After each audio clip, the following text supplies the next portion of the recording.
hidhaa keessa jirtaa gaaffii qabdaa diinassi marseeraa furamuu dadhabdee milkaa'ina dhibee ergaansii qabaar maal jedha Tasalonqee 5:17 kadhannaa keessan itti fufaa malee addaan guutinaa hiyya kee gargar hin guutin waami hin dhufa Yesuus obsi yeroon hin dhufa mootiin harka ulfaataa si dhufa Yesuus si furuudhaaf si hiikuudhaaf si fayyisuudhaaf si gargaaruudhaaf dhimma caafa keessaa waan fakkeenya tokko sinii kenna Luqaas 18:8 seenaa tokko argitu daanyaa jallaa tokkoo fi hiyyeessaa tokko agartu daanyaa jallaa kana macaafni kutaa sanarraa ana dubbate miti macaafni akkasumatti waama kan waaqayyoon hin sodaannee kan nama safeeffannedha akkasii waaqayyo sinirraa qaba waaqayyoon akka waaqummaa isaatti kan hin beekne namas akka namummaa isaatti kan hin beekne jechuudha akka argeessa jiraatu jechuudha daanyaa akkasiidha dubartiin kun falmaa qabdi dhattee dura isaa dhaabbattee yookaan naa faradi yookaan isatti faradi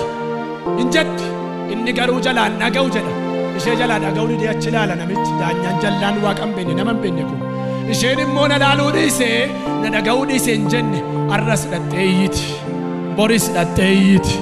iftaanis dhadheeyyiti torban dhufus dhadheeyyiti ji'a dhufus dhadheeyyiti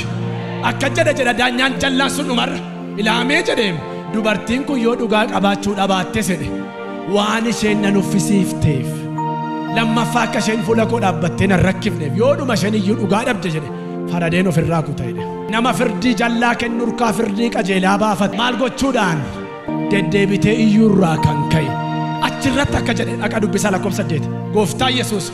waan daanyaan jallaan kun dubbate dhageessaniittu jedhe ani immoo halkanii guyyaa warra gara kootti iyyaniif hin faradu jedhe dafee dhugaa isaaniin baasuu jedhe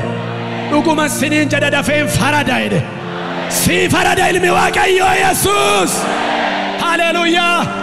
naa farada jedha iyyaati abdiin kuteeti akka raansayii bor guyyaadha fee faradee minnillee malee dhugaa laalee miti duumessin darba itti yitee gurra cuqqaalte itti yitee hundumaa rakkifnaani nuffe Yesuus immoo si nuffaare si jalaa didaare lafarra harkisaare si faradaa amma irraatti kan nan nuffine isa duwwaan argean miiltoo karaa dheeraa nan buufne isa duwwaan argean waa beekaa nama nuffu nama firdii jallaa nama firdii dhugaan beenne nama waaqan beenne nama beenne erga dubartiin kun erga firdii qajeelaa baafatte waaqayyo sabbaa nama hundumaa samii jana namaan jallifne sanama hundumaa qixxeetti ilaalu deddeebitee gaafatiyyitu sin dhaga'uure hin faraduure sin gargaaruure abdiin kutatiin kana booda waan abdii si buusu dhayeera maqaa Yesuusiitiin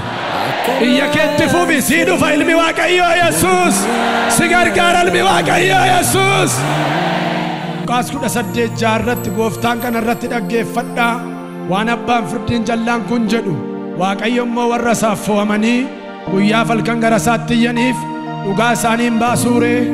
yookiis lafarra dura harkisaare si baasa dhugaa kee si farada dhugaa kee si deebisa iyya kee Faarsaa 94:8 maal jedha beektu inni gurra namaa dhaabe dhaga'uudha inni ija namatti dhaabe hin dhaga'u